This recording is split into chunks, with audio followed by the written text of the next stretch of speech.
हा कार्यक्रम जॉय स्मायर मिनिस्ट्रीच्या भागीदारांमुळे आणि मित्रपरिवारांमुळे शक्य झाला आहे. कदाचित आपल्या आयुष्यात काही चांगलं घडताना दिसत नसेल, प्रार्थनांना प्रतिसाद मिळत नसेल, आणि जर तुम्ही देवाचं ऐकाल तर तो तुमच्या कानात कुजबुजेल, तुझ्या हृदयात जराही क्षमाशीलता नाही. चला आता मी काय बोलते ते कळत नसल्यासारखे बघू नका माझ्याकडे.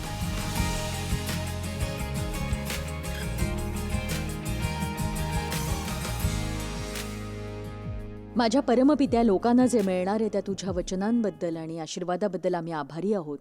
काल एका बाईंनी एक वाक्य ऐकलं आणि त्या वाक्याचा त्यांच्या मनावर प्रभाव पडला. आज येशूच्या नावाने सगळ्याच लोकांच्या बाबतीत असं घडायला हवं. आमीन. चांगली आणि वाईट मानसिकता. एक सांगू तुम्हाला, जिथे जायची इच्छा आहे तिथे तुमचे विचार तुम्हाला घेऊन जाऊ शकतात, किंवा तुम्हाला जिथे जायचं नाही तिथेही तुमचे विचार तुम्हाला घेऊन जाऊ शकतात. तुम्हाला जिथे जायचंय तिथे नेऊ शकतात, जायचं नाही तिथेही ते तुम्हाला घेऊन जाऊ शकतात. अनुवादात बायबल असं म्हणतं की इस्रायली लोकांनी 11 दिवसांच्या प्रवासासाठी 40 वर्ष घालवली. आणि विचार करा, आपण एकाच पर्वताभोवती फिरत राहून, एकाच समस्येभोवती घुटमळत राहून किती गोंधळ घातलाय आपल्या आयुष्यात देवाचा आदेश न पाळता. एक सांगू, देव जे तुम्हाला सांगतो ना ते तुम्ही कितीही टाळायचा प्रयत्न केला तरी त्याचं मन नसतं बदलत कधी. तुम्ही एकाच पर्वताभोवती 5000 वेळा फिरत राहाल आणि परत याल तेव्हाही त्याचं उत्तर तेच असेल. तर सगळ्यात चांगली गोष्ट, देव जे तुम्हाला करायला सांगतोय ते लगेच करून टाका. ते कितीही कठीण गेलं तरी, त्रास झाला तरी, त्याग करावा लागला तरी, कृपया एक गोष्ट मनावर बिंबवा की देव तुमच्यापासून काहीही हिरावून घेण्याचा प्रयत्न करत नाही. तो नेहमीच आपल्याला त्या स्थितीत घेऊन जाऊ पाहतो जिथे तुम्हाला आनंद मिळू शकेल, जिथे तुम्हाला शांत वाटू शकेल, जिथे तुम्हाला लाभ होऊ शकेल, जिथे तुम्हाला शक्य तितक्या लोकांना तुम्ही मदत करू शकाल, अशा स्थितीत तो घेऊन जातो तुम्हाला. बघा, आपल्यापैकी अनेक लोक तारले गेलेत. आपल्याला माहिती आपण कुठे जातोय, आपलं भविष्य सुरक्षित आहे.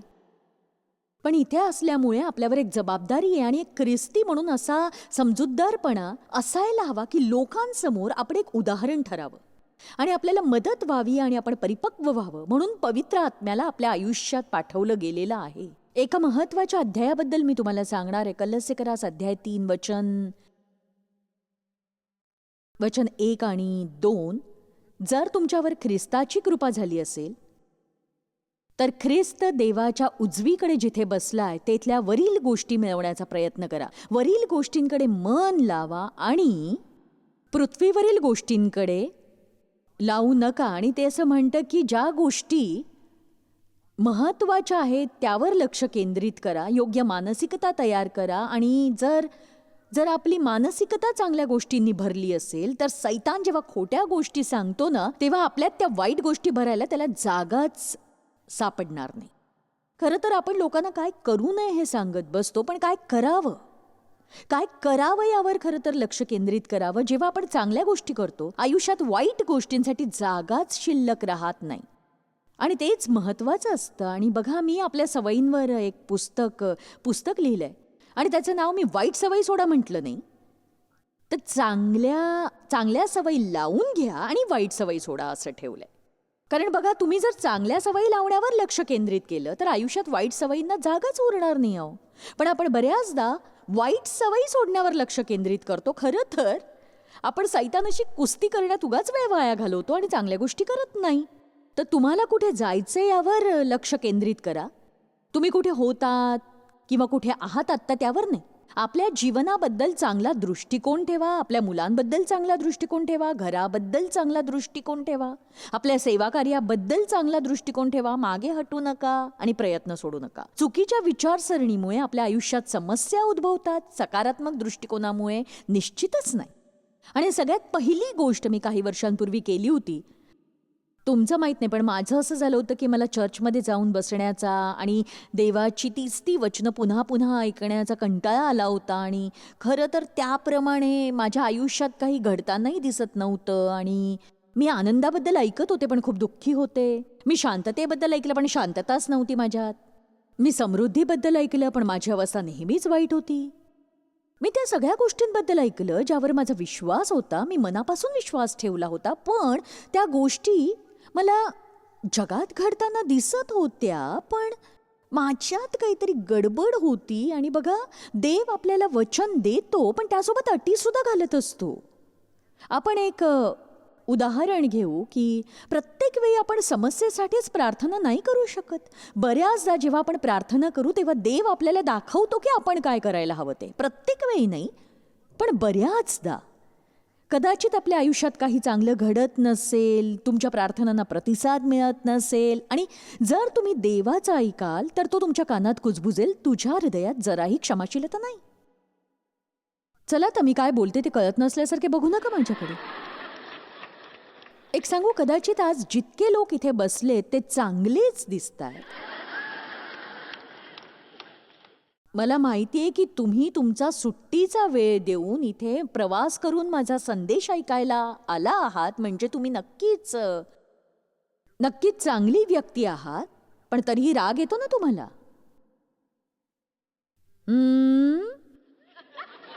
नाही, उगाच हात वर करायचा म्हणून करू नका, कारण इथे असे अनेक लोक आहेत ज्यांच्या मनात काहीतरी रुतलेलं आहे आणि म्हणूनच गोष्टी तुमच्या मनाप्रमाणे घडत नाहीयेत. कारण बायबल स्पष्टपणे म्हणतं की जेव्हा तुम्ही प्रार्थना करता, तुमच्या मनात जर कुणाबद्दल काहीतरी असेल, जरी कुणाबद्दल काहीही असलं ना, तरी त्या व्यक्तीपासून तुम्हाला सुटका मिळत नाही, त्या परिस्थितीतूनही तुम्हाला सुटका मिळत नाही. कोणतीही कारणं देऊन तुम्ही त्यातून बाहेर पडू शकत नाही. तुम्हाला माहीत नसतं त्यांनी तुमच्या बाबतीत काय केलंय. आणि खरं तर याने काही फरक पडत नाही, कारण देवाला तुमची समस्या सोडवायची. जोवर तुम्ही त्याला क्षमा करत नाही, देव काहीच करू शकत नसतो. अहो, खरंच.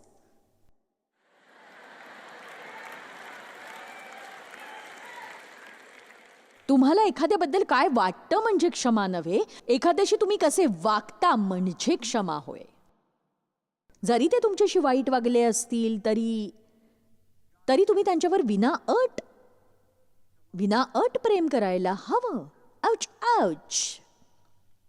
आपण छोटे छोटे मार्ग शोधू पाहत असतो, पण देवाने आपल्याला सोपा मार्ग दाखवावा या गोष्टीची जाणीवच होत नाही आपल्याला. आणि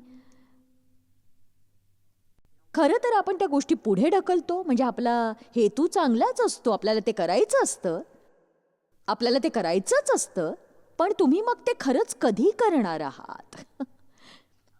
इथे किती जणांना असं वाटतं की आज्ञापालन करणं ही गोष्ट ते आपल्या आयुष्यात चांगल्या प्रकारे करू शकतात? सांगा मला.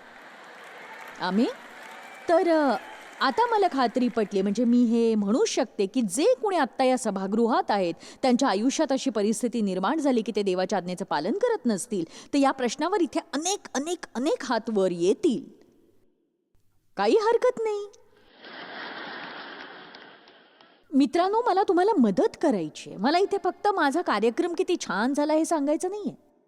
मला तुम्हाला मदत करायची, तुमच्या आयुष्यात परिवर्तन घडेल अशा गोष्टींसोबत तुम्ही जगावं असं मला वाटतं. आणि माझ्या बोलण्याने तुम्हाला तिथे बसून ऐकताना थोडा त्रास होणार असेल तरीही मी ते बोलणार. कारण बघा, आपण चर्चमध्ये जातो आणि तिथे शांतपणे बसतो आणि संदेश ऐकताना आपल्याला छान वाटतं, तो आपल्याला खूप आवडतो, पण म्हणजे तिथे योग्यच गोष्ट बोलली जाते असं नसतं.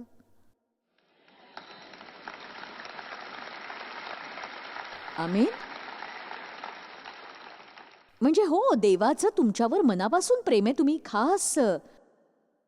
खास व्यक्ती आहात, तुम्ही मौल्यवान आहात, तुम्ही खूप चांगले आहात. देवाला तुमच्या आयुष्यात चांगल्या गोष्टी घडवायच्या आहेत. पण जर तुम्ही देवाचं आज्ञापालन केलं नाही तर काहीच घडू शकणार नाही.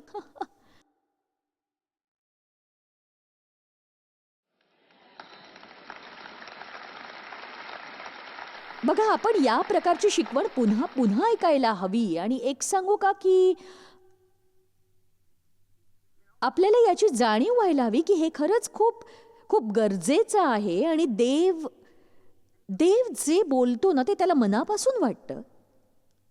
आपण त्याची आज्ञा टाळू शकत नाही आणि आपण असा विचार करू शकत नाही की त्याचा आपल्यावर प्रेम आहे, याने काय फरक पडणार आहे. तुम्ही आज्ञा पाळत नाही म्हणून देव तुमच्यावर प्रेम करायचं थांबवत नाही, कारण तुम्हाला त्याच्या अस्तित्वाची जाणीव होण्याआधीपासून तो तुमच्यावर प्रेम करतो. पण त्याच्या त्याची आज्ञा न पाळून तुम्हाला त्रास होईल. म्हणून मी या गोष्टीवर जोर देऊन सांगेन की काल मी तुम्हाला एका मोठ्या चुकीबद्दल सांगत होते. इस्रायल लोकांनी खूप मोठी चूक केली. 11 दिवसांच्या प्रवासासाठी 40 वर्ष घालवली. हे विचित्र आहे ना, 11 दिवसांच्या प्रवासासाठी 40 वर्ष. आपल्याला त्यांचं आश्चर्य वाटतं, पण आपण काय करतोय? किती काळ तुम्ही एकाच गोष्टीभोवती नुसते फिरत बसलायत? वारंवार जेव्हा तुम्ही लहान होता तेव्हा ज्या व्यक्तीने तुम्हाला त्रास दिला, तर तुम्ही किती काळ त्या व्यक्तीला दोष देत बसणार आहात? तुमच्या पालकांनी तुमच्या बाबतीत काही गोष्टी चुकीच्या केल्या म्हणून तुम्ही किती काळ त्यांच्यावर रागावणार आहात, आणि तुमच्या पालकांनी तुमच्या भावाला किंवा बहिणीला तुमच्यापेक्षा चांगली वागणूक दिली म्हणून किती काळ राग धरणार? तुम्ही किती काळ एकाच गोष्टीभोवती घुटमळत राहणार आहात? आणि बघा, आता वेळ आलीये. सगळ्यात मोठी समस्या कोणती होती? मोठी समस्या म्हणजे त्यांची मानसिकता. त्यांचा भविष्याबद्दलचा दृष्टिकोन हा चांगला नव्हता, आणि ते कुठे होते आणि ते कुठे आहे त्या पलीकडे ते पाहू शकत नव्हते. बघा, भूतकाळात काय घडलं किंवा आत्ता काय घडतं याने नाही फरक पडत. येणारा काळ हा चांगलाच असणार आहे. अहो,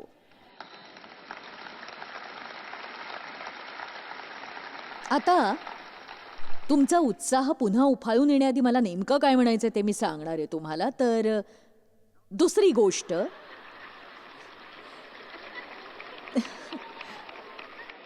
तर त्यांची दुसरी चुकीची मानसिकता, आपली मानसिकता ही तशीच आहे की कोणीतरी माझ्यासाठी हे करावं, मला नाही जबाबदारी घ्यायची त्या गोष्टीची. आणि योग्य मानसिकता म्हणजे मी कठोर परिश्रम करेन आणि मी माझ्या आयुष्याची जबाबदारी घेईन. आमेन. उदाहरणार्थ, तुमच्या स्वतःच्या आनंदासाठी तुम्ही स्वतः जबाबदारी घेतलीत तर तुम्ही आनंदी नाही म्हणून तुम्ही इतर कुणाला का दोष देताय? मला आठवतंय की एके दिवशी देवाने माझ्याशी संवाद साधला. तो म्हणाला की तुझ्या आनंदासाठी देवला जबाबदार धरणं सोड. जर तुला आनंदी व्हायचं असेल तर तू आनंदी होऊ शकतेस ना. आमेन. आणि बघा, आमच्या लग्नानंतरच्या सुरुवातीच्या 3 वर्षात खरं तर मी अजिबात आनंदी व्यक्ती नव्हते. आणि एक सांगू, दुःखी लोक असे असतात ना की त्या आनंदी लोकांना त्रास देत असतात आणि ते इतर लोकांना दुःखी करू पाहत असतात, म्हणजे सगळे दुःखी लोक एकत्र नांदू शकतील. आणि म्हणून मी नेहमीच अशा गोष्टी करत होते ज्याने देवला दुःख होईल आणि त्याचा दिवस वाईट जाईल. पण माझ्यामुळे तो नाहीच दुःखी झाला, आणि याचा मला इतका त्रास होत होता. आणि कुणाला कळतंय का मला काय म्हणायचंय ते? म्हणजे मी त्याला म्हणायचे की तुला कशानेच काही फरक पडत नाही, तू नेहमी आनंदी असतोस, काय काय कसं काय? आणि तरीही तो आनंदीच असतो, अगदी तसाच. पण एक सांगू तुम्हाला, त्याच्याकडचा आनंद आता मला हवा होता. एखाद्या दुःखी माणसाशी तुमचं लग्न झालं असेल तर त्याच्यासोबत राहून तुम्ही दुःखी होऊ नका. सगळ्यात चांगली गोष्ट म्हणजे त्यांच्या भोवती आनंदी राहा आणि त्यांना अनुभवू द्या की आनंद किती चांगला असतो ते. आमेन. नाहीतर आपण इतरांची समस्या स्वतःवर ओढवून घेतो मग. आणि बघा, जबाबदारी म्हणजे देवाने तुम्हाला जी क्षमता दिली आहे त्या क्षमतेला प्रतिसाद देणं किंवा तुमच्या समोर असलेल्या संधीला प्रतिसाद देणं. विचार करा, आपल्या आयुष्यात किती संधी आपण गमावत असतो. किती वेळा देवाने आपल्याला एखादी गोष्ट करायला आमंत्रण दिलंय आणि त्याला त्या कामासाठी दुसऱ्या एखाद्या व्यक्तीचा शोध घ्यावा लागला, कारण ते करण्याची आपली काहीच तयारी नव्हती. एक सांगू का की अब्राहम जिथे राहत होता तिथून देवाने त्याला निघायला सांगून देवाने दाखवलेल्या जागी जायला सांगितलं. आणि अशी जागा जी वचनदत्त भूमी होती. पण एक सांगू का की देवाने अब्राहमाला घर सोडून तिथे जायला सांगण्याआधी, अब्राहमाला ती संधी देण्याआधी देवाने ती संधी अब्राहमाच्या वडिलांना पण दिलीच होती. आता त्यांनी काय केले हे मी तुम्हाला सांगते. उत्पत्ती अध्याय 11 वचन 31. मग तेरह आपला मुलगा अब्राम, आपला नातू म्हणजे हारानाचा मुलगा लोट आणि आपली सून म्हणजे आपला मुलगा अब्राम याची बायको साराय यांच बरोबर घेऊन खासद्यांचे ऊर येथून कनान देशात जाण्यास निघाला आणि ती हारान येथे जाऊन राहिली. ती हारान येथे जाऊन राहिली. तो पूर्णपणे देवाच्या मार्गावरून चालला नाही. तो प्रवासादरम्यान थकला किंवा अजूनही काही झालं असेल. तो त्या मार्गाचा एक भाग झाला आणि त्यांनी तिथेच राहायचं असं ठरवलं की ही जागा खूप सोयीस्कर आहे, आता मी इथेच राहणार आहे. विचार करा की कितीतरी जण उत्कृष्टते मिळवण्याऐवजी त्यापेक्षा कमी दर्जाच्या जागी स्थिर झाला आहात कारण तुम्ही प्रवासातच थकून गेलात. आणि अजून वाईट गोष्ट, किती स्त्रिया अशा पुरुषांसोबत संसार करतायत की ज्यांच्या बरोबर तुम्हाला आतून राहावंसं वाटत नाही. तुम्हाला माहिती आहे तो चांगला माणूस नाही, पण तुम्हाला दुसरं कोणीच मिळणार नाही याची तुम्हाला भीती वाटतेय. बिनधास्त बोला, मी तुमच्याशी बोलतेय.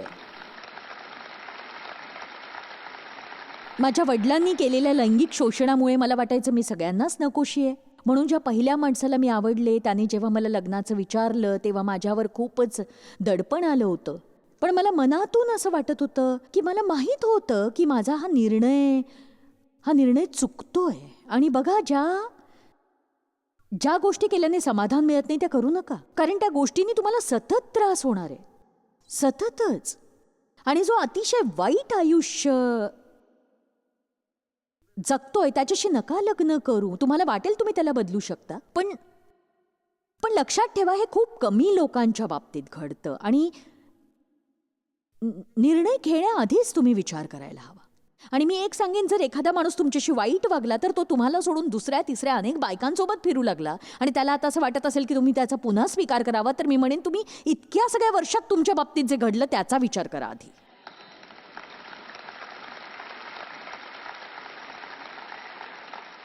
माझ्या पहिल्या नवऱ्याच्या बाबतीत मी खूपदा असं केलं. तो मला सोडून जायचा, बाहेर असायचा. जेव्हा तो परत यायचा मी त्याचा स्वीकार करायचे. तो इतर स्त्रियांसोबत हिंडत फिरायचा, प्रत्येक वेळी परत यायचा मी त्याचा स्वीकार करायचे. का? कारण मी निराश होते, मी घाबरले होते. निराशेमुळे आणि भीतीपोटी कोणतेच निर्णय घेऊ नका, थांबू नका, पुढे चला. निराशेमुळे आणि भीतीमुळे देवाने तुमच्यासाठी जे उत्कृष्ट योजलेलं आहे त्याऐवजी त्यापेक्षा कमी दर्जाच्या गोष्टीत मन गुंतवू नका. जर तुम्ही दुसरा उत्कृष्ट पर्याय निवडला नाही तर तुम्हाला आयुष्यात काहीच चांगलं मिळणार नाही, लक्षात घ्या.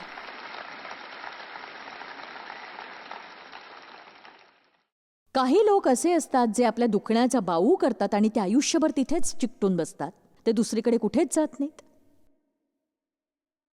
परमेश्वराने अब्रामास सांगितले, तू आपला देश, आपले नातेवाईक व आपल्या बापाचे घर सोडून मी दाखवीन त्या देशात जा. मी तुझपासून मोठे राष्ट्र निर्माण करीन. मी तुला आशीर्वाद देईन, तुझे नाव मोठे करीन, तू आशीर्वादित होशील. बघा, अब्रामाने जबाबदारी घेतली आणि तो देव दाखवेल त्या मार्गाने देवासोबत निघाला. जबाबदारी घेतल्याशिवाय नाही मिळत आशीर्वाद. ऐकू आलं का तुम्हाला? जबाबदारी घेतल्याशिवाय आशीर्वाद मिळत नाही. बघा, असं म्हणतात ना की अमेरिकेत राहणं किती चांगलं आहे आणि जगाच्या नकाशावरचा सगळ्यात महान देश अमेरिका आहे, पण इथे राहिल्याने एक जबाबदारी पण येतेच ना आपल्यावर. जसं हे आपलं भाग्य आहे तसंच इथे राहण्याची एक जबाबदारी सुद्धा आहेच ना आपल्यावर. मला नाही वाटत की आजच्या युगात लोकांना जबाबदारीचं महत्त्व खरोखर कळतंय. म्हणजे असं वाटतंय पिढ्यानपिढ्या लोकांचा एकाच गोष्टीवर विश्वास आहे, माझ्यासाठी इतरांनी ते करावं, कोणीतरी माझ्यासाठी करावं, मी नाही घेणार ती जबाबदारी. अगदी जेव्हा बायबलमधले काही अध्याय शोधायचे असतात, जेव्हा तुम्हाला ते शोधायचे असतात, इतरांना बोलावून ते अध्याय शोधायला सांगू नका. तुम्ही स्वतःसाठी शोधा, मोहीम आखा, शोधा, काही पुस्तकं अभ्यासासाठी आणा. पण जेव्हा तुम्ही स्वतः शोधता, स्वतः परिश्रम घेता, तेव्हा इतरांनी आणून दिल्यावर जे मिळालं असतं त्यापेक्षा अधिक मिळतं. आमेन.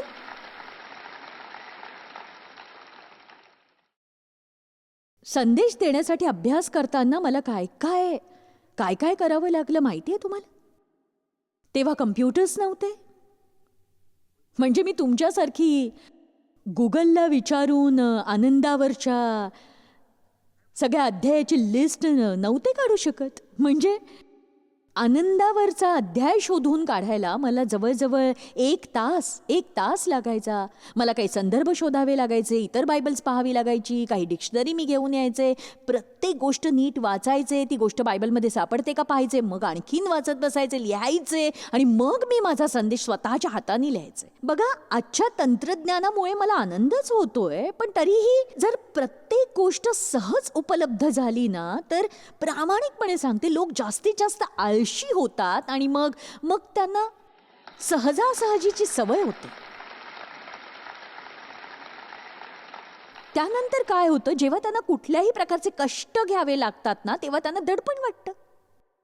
आपण एसी घरातून एसी कारमध्ये बसतो, तिथून एसी बिल्डिंगमध्ये जातो आणि मग आपल्याला घाम येतो, तेव्हा देवा मला मदत कर असं वाटतं.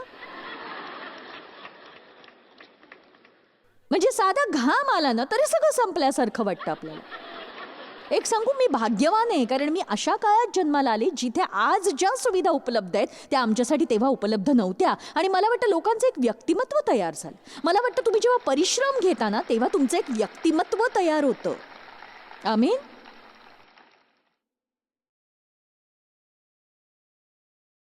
आपल्या आयुष्याची जबाबदारी घ्या, आपल्या कृतींची जबाबदारी घ्या.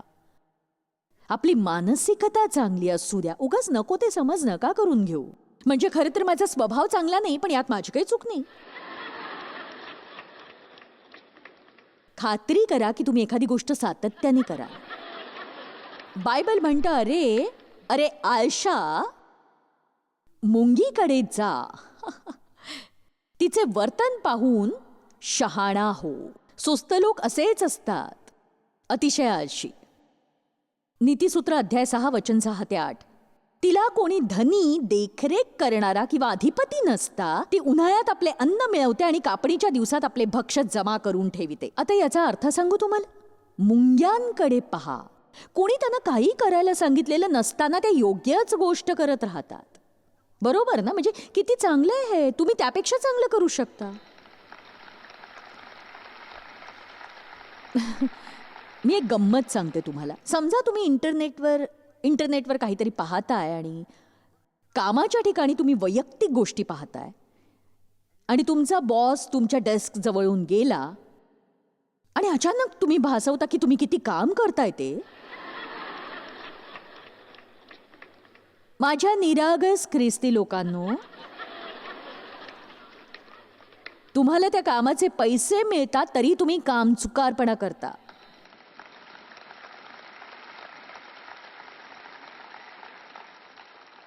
ते माझ्या कामाचे पुरेसे पैसे देत नाहीत तसे. नाही नाही नाही नाही नाही नाही नाही नाही नाही नाही नाही. लक्षात घ्या, देवाच्या बाबतीतही असंच आहे. कुणीतरी वाईट वागतंय म्हणून तुम्ही वाईट वागायची गरज नाहीये. तुम्हाला आणखीन उत्कृष्ट आयुष्य जगायचं आहे ना, तुमचा प्रभाव पडू द्या. चला आता समजा ऑफिस मधली मिळेल ती वस्तू तुम्ही घरी आणली तर वर्क फ्रॉम होम होईल, हो की नाही? म्हणजे त्या pens, pencils, folders, paper clips आणि त्या सगळ्या गोष्टी ज्या तुम्ही घरी आणता, तुम्ही चोरी करत असता. हो. एखादी मैत्रिणी तुम्ही म्हणता, मी कधी तिला भेटली नाही, मी तिला यादी पाहिलंही नाही, आणि तीच मैत्रीण जेव्हा तुमच्यासाठी ड्रग्ज घेऊन येते तेव्हा ती किती ओळखीची होते तुमच्यासाठी. आणि लोक काहीही करायला तयार असतात जर फुकट मिळालं तर. आणि आता तुम्ही इथे आहात, तुम्ही विचार करताय, काय ही मला चोर म्हणाली आत्ता? तर बायबल असं म्हणतं की देव सतत आपल्या सोबत असतो, बरं का. याचा अर्थ काय माहिती? आपण जे करतो ती प्रत्येक गोष्ट तो पाहतो आणि ऐकतो सुद्धा. आणि ती गोष्ट आपण इतरांपासून लपवू शकतो पण देवापासून नव्हे. आणि एके दिवशी आपल्याला त्याच्यासमोर उभं राहायचंय, आपल्या आयुष्याचा हिशोब त्याला द्यायचा आहे. आणि मी तुम्हाला घाबरवायला हे म्हणत नाहीये, कारण मला माहिती आहे तुम्ही काहीही केलं तरी तुम्ही स्वर्गातच जाणार आहात, पण यामुळे देवाचा अपमान होईल. हो. आणि हे चांगलं उदाहरण नाही ठरणार. मी नेहमीच असं म्हणते की जिथे मन जातं तिथे माणूस जातो. सुयोग्य विचार निवडून देववचनाप्रमाणे वागायला शिकलात ना, तर आपण विचारही केला नसेल इतक्या अद्भुत गोष्टी आपल्या आयुष्यात घडतील.